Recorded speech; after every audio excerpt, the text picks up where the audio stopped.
देखो,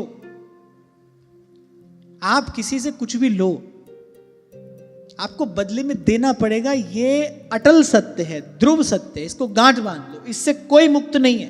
किसी वस्तु के बदले में आपको कोई और वस्तु भले देनी पड़े, कुछ देने को ना हो तो फिर क्या देना पड़ेगा? तो फिर पुण्य देना पड़ेगा, पर देना अवश्य पड़ेगा।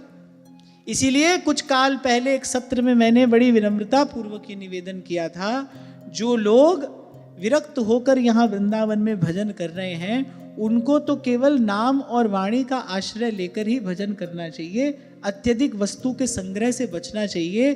क्योंकि यदि वस्तु का संग्रह करेंगे, किसी और की अपेक्षा होगी, तो उसके बदले में आप उनको कुछ और नहीं दोगे, तो आपको अपना भजन देना पड़ेगा। उन्नति तुम्हारी कैसे होगी? आगे कैसे बढ़ोगे भजन में? प्रकट सेवा आदि का विधान तो गृहस्थ व्यक्ति के लिए है, जो कमाता है उसको भाई अपने अपने अर्जित धन से संत गौ ब्राह्मण गोविंद की सेवा करनी ही चाहिए, ये तो उसका धर्म है। लेकिन जो विरक्त होकर यहाँ, आप कहोगे भाई सब छोड़कर अब वृंदावन आ गए, किस लिए आ गए? बोले श्री जी का भजन करने के लिए आए हैं।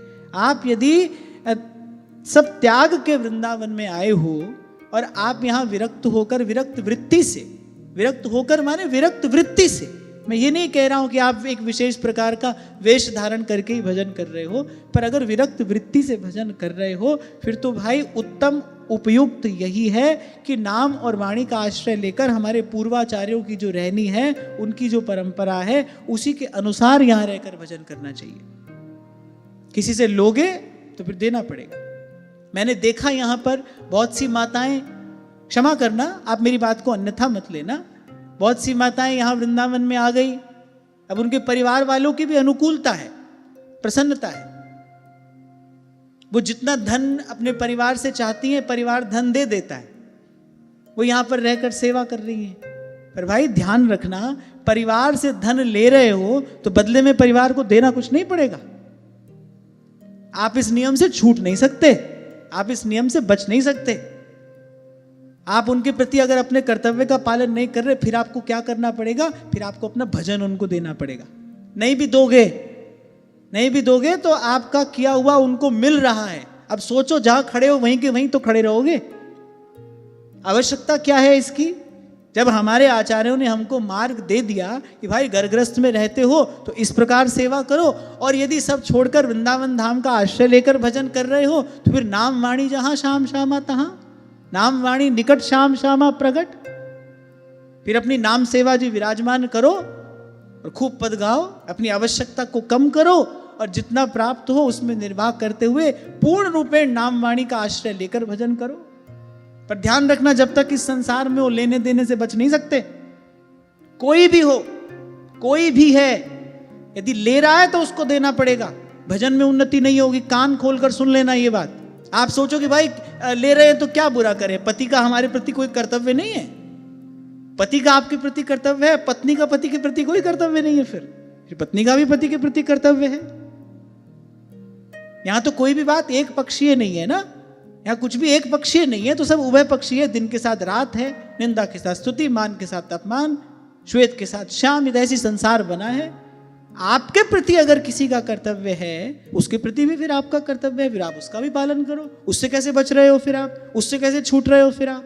इसीलिए गीता में भगवान ने कहा, तस्मात् शास्त्रम प्रमाणम ते कार्य कार्य व्यवस्थितो। बड़ी तीव्र गति से ये विकृति आई है, और मैं बहुत मनोयोग पूर्वक विचार करके ये बात कह रहा हूं।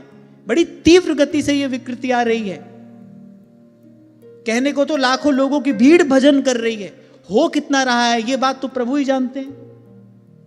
भजन हो कितना रहा है ये बात तो प्रभु जानते हैं। अब कहने को तो भाई लाखों की भीड़ यहां साधु बने घूम रहे हैं।